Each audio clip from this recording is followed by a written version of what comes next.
Button, it'll go from slide to there you go. Perfect. Okay. I'm going to kill the lights. Just can you all see that okay? Get out of everybody's way. So I know that we kind of threw this out there last week. We didn't want to say a whole lot because the most important thing about trying to actually plan a marketing event is actually having a location, have it. And so it's like, you know, you can plan all these great things, and if you don't have some place to actually have it, we're going to be outside. So we're targeting Thursday, July the 16th, and I know that that seems like probably, you know, it's a month away, but you have to realize that there's a lot of planning that goes into these types of things, and you have a lot of phone calling to do. So Thursday, July 16th is the day that we're targeting. We hope it's going to be from 6 to 9, 3-hour event. We found a location yesterday. Vicki and I did some scouting. I should say Vicki had a premonition, and we did some scouting. Really hard. And we're looking at the Jewish Community Center, which ironically is at 115th and Knoll, right next to the campus. In the campus. In the campus.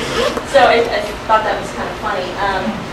They have several rooms there. The first one they showed us that we can actually have food is a non-kosher room, so we can have somebody actually come in. The room is very small, though. It's very intimate, and I don't know that we're going to have the space that's necessary for what we'd like to do. The second room was huge. It's beautiful, but we have to have kosher food in there, and again, it means we're going to have to pay. So they gave us a third option, and we don't know if it's available and won't know until hopefully today. Great room in the downstairs area of their facility.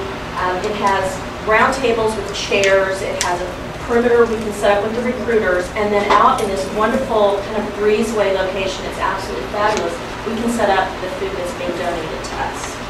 So we're hoping for the third option, so keep your fingers crossed. Right. The food, like I had mentioned, we actually are going to have food that's donated by Sweet Tomatoes. They're going to have some snacks available, some small salads, just I mean, you want to eat dinner, this is just food that you can have if you want to go out and set, take a break. We'll have water bottles and iced tea. And the only thing here is with the Jewish Community Center, you cannot take the food into the actual room because of the fact that they have rules about the kosher food. So it has to be eaten out in the breezeway or hopefully the lobby area. Potential company recruiters, and these are just thoughts. So if you all have ideas, we are so open to those because the last job fair I went to, the recruiters were all commission-based. You know, get a job, sure, great, but it's all commission-based.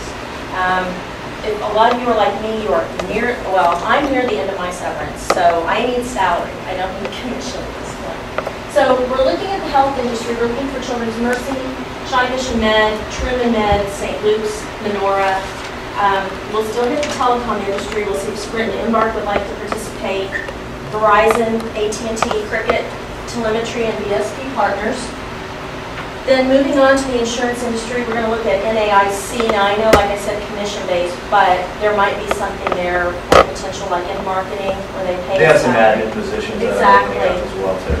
Yeah. So some additional corporations that are large in the Kansas City area are Black & Beach, Coca-Cola, Hallmark, Garmin, H&R Block, and Kelly Technology.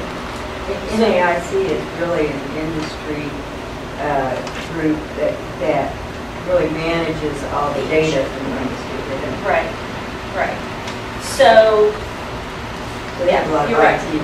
Yeah, so they would have a lot of IT requirements, and that would be a really good thing for this team. We might potentially have speakers. It's a real iffy thing right now. I know Elizabeth Allen is going to come and speak to us. She was here this morning.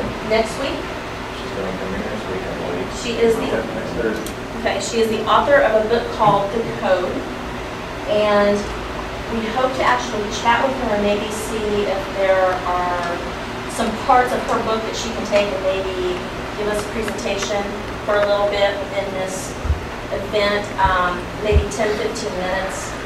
The rest of the people that you see listed there are really more partners, people that we are partnering with as the job club. We might get a couple of them to speak, but I think more than that is just the fact that they're partnering with us in their support, and we're going to kind of use the synergies.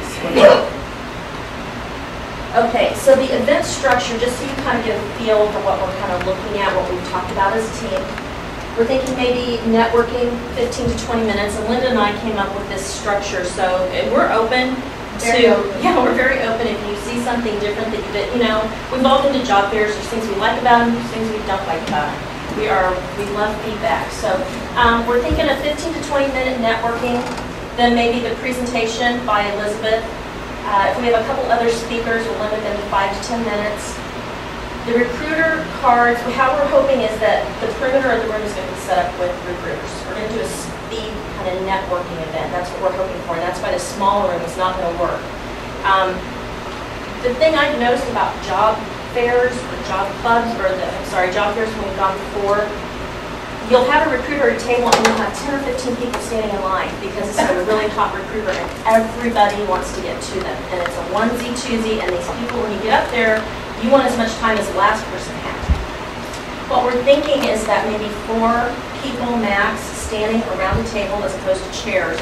The recruiter will talk to you and give you their 5-minute spiel, tell you what they have available with their company, maybe hand out their business cards, and then somehow or another, kind of like speed dating, buzzer is going to go off and you're all going to shift and move to another line, for another table. Yeah, and during this time, you should have your elevator speech. And you should have a chance to go through that. I guess we just want to make it as efficient as possible so that we're not wasting your time and everybody's getting maximum vision out of it. Right. And that's the way we figure we can keep everybody moving and everybody gets a fair opportunity to see or stand in front of that recruiting table. So hopefully the recruiter will have the cards, they can hand those out to you.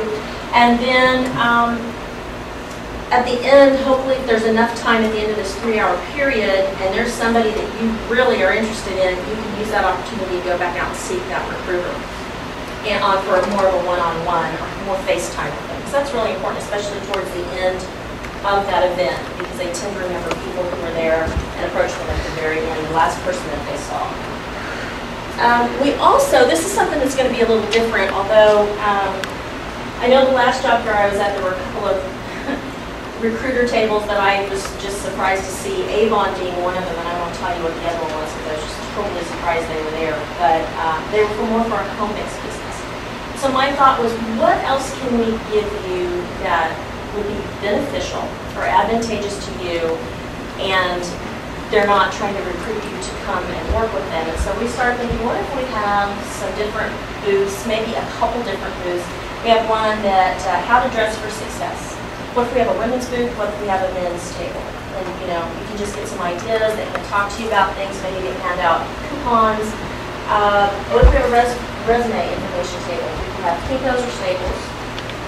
We also have Brockton Marketing, which Chris had mentioned earlier, and we thought they would be great for personal branding. You know, they could basically, you know, how to market yourself, the consistency of your behavior, how you can always be on interviewing techniques.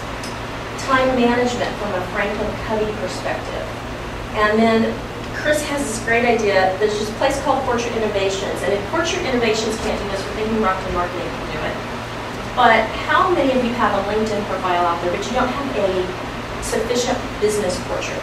You know, a suit, nice tie, you know, a very nice business. So you come to the event dressed, okay, very nicely. They can take your picture, put it on a CD, and you have that CD. Take it home and load it to your computer. You can have it for your profile. You can have it for your website that Brockton's going to do for you. So that's kind of where we're going with this.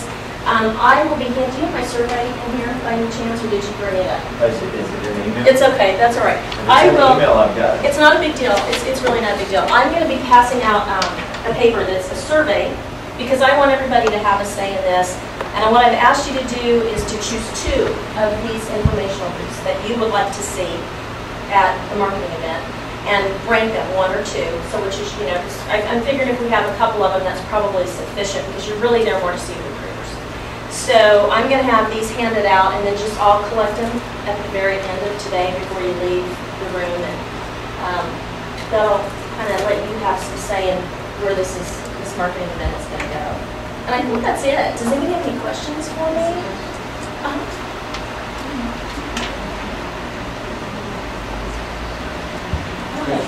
Question. Hold on, Carl.